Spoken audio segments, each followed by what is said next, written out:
The report, called Ending Dependence: Hard Choices for Oil Exporting States, examines the options available to the governments of 12 oil and gas exporting nations when, as expected, their energy reserves eventually run out. It suggests that in the majority of those countries there is insufficient planning for a future without oil and gas revenues. We started by making a simplifying assumption that said when we were projecting what was going to happen, we assumed that the non-hydrocarbon economy, the non-oil and gas economy, would be business as usual. There would be no change there.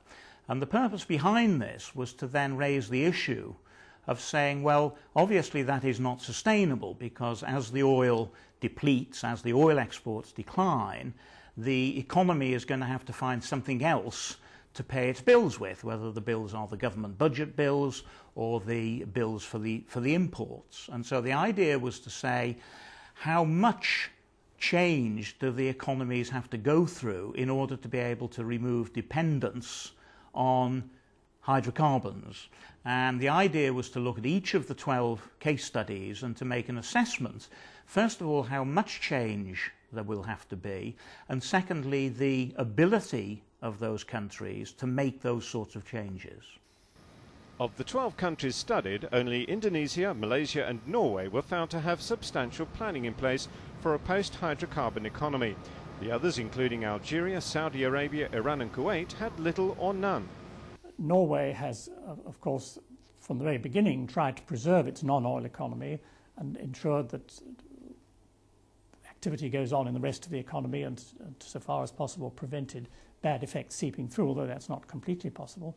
And they have put aside a very large amount of money in financial reserve funds, which is being invested elsewhere, outside the oil sector.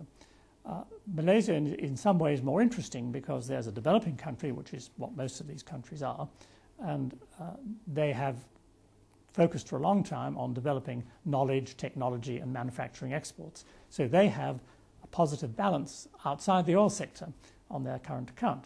They don't have to really worry in that respect. They've got an insulation.